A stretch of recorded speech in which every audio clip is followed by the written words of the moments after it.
Over the last 2 months, Beth Maloney's 12-year-old son, Sammy, has undergone a frightening transformation. His behavior is becoming more and more bizarre. And while his psychologist believes it's a severe reaction to stress, his mother isn't so sure. On a family trip, her troubled son has suddenly run away. Sammy! I started looking behind houses, and I spotted motion. And I could see that it was Sammy in a parking lot doing what looked to me like toy soldier movements.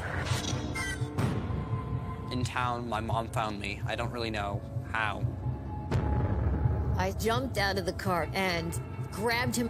I tried to run away. He started kicking. He was thrashing. He was screaming. Finally, I did manage to actually pull him into the van. I have no idea how long I was out there before my mom found me.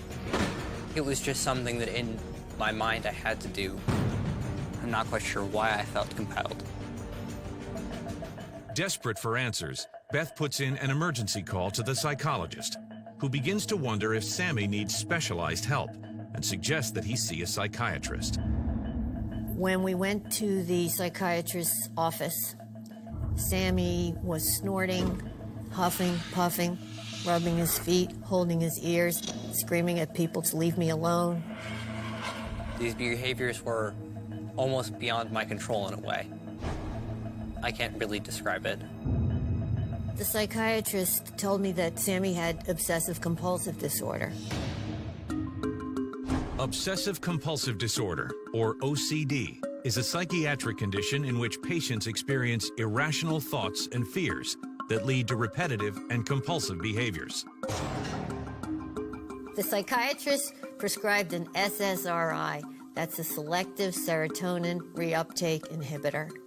And the theory was that it would cause the chemical processes in Sammy's brain to slow down, and as a result, the compulsions would fade. And I thought, finally, we're in good hands and we're going to get to the bottom of this. But when school begins a few weeks later, Sammy doesn't seem to be improving, and Beth is worried about how he'll cope. The medicine didn't seem to help him, but the psychologist told me that was the best thing to do. So I advised the school that Sammy was under the care of a psychologist and a psychiatrist and had been diagnosed with obsessive-compulsive disorder. On a cool fall morning, Beth drops Sammy off for his first day of school. She has no clue that the worst is yet to come.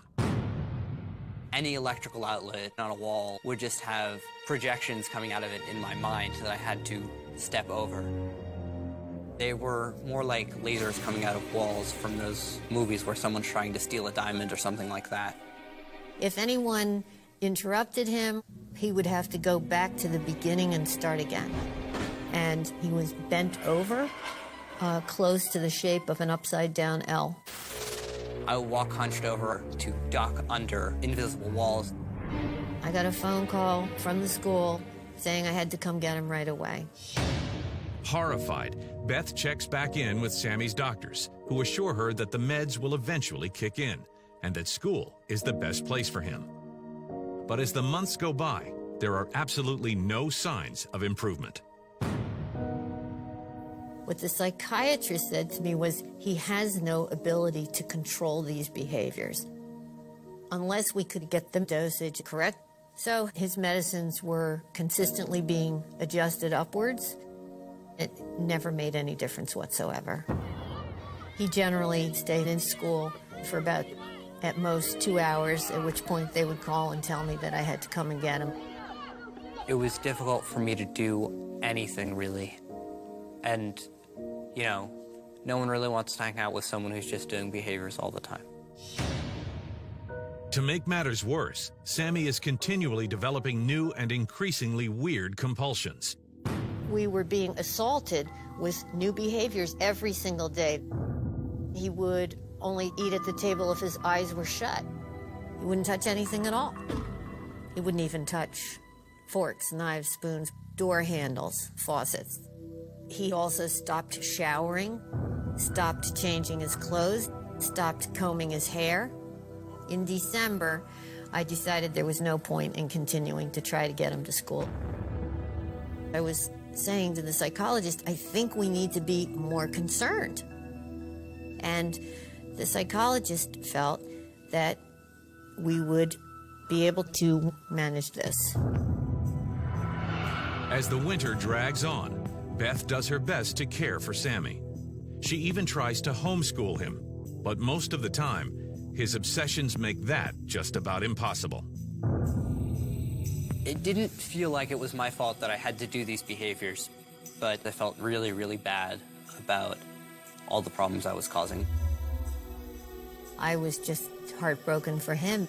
In order to really survive on a day-to-day basis, I had to really just disconnect myself from my emotions. It was becoming so dysfunctional and horrible in our home. Beth is at her wit's end when Sammy takes a terrifying turn for the worse. I can remember in the spring, sitting at the table, Sammy was sitting there going. Then he started with repetitive phrases. He said, nothing is nothing is nothing is nothing is nothing. Nothing is nothing. Then sometimes he would put those nothing is nothing is nothing. Nothing is nothing is nothing.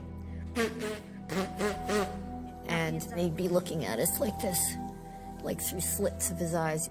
At this point, I was insisting to the psychiatrist that it couldn't be only OCD. So then the psychiatrist said that perhaps what we're looking at is Tourette's. Tourette's syndrome is a neurological disorder characterized by involuntary physical and verbal tics. The disease, which is lifelong once it sets in, first strikes patients in childhood or adolescence. And he said that we would have to add a different medication. I went online, I reviewed all the behaviors that the literature said were consistent with a diagnosis of Tourette's, and it seemed that Sammy was, in fact, doing pretty much everything that they described. But as spring turns into summer, Sammy's disturbing behaviors take over his life completely. He wouldn't hold a conversation. He wouldn't sleep. He wouldn't eat. He stopped walking entirely. All he did was hop. He had complex motor tics where he would hold his ears and grunt and jump and gasp for breath all at the same time. It was the most horrible thing that I could imagine. I had completely lost my child. Despite her mounting anguish, Beth continues trying to communicate with Sammy. But nothing could have prepared her for the wrenching moment that finally brings everything to a head. Sammy came downstairs. He wouldn't talk to me. He just handed me this note that I unfolded. And I was absolutely scared to death by what it said. He had written the word help in all capital letters.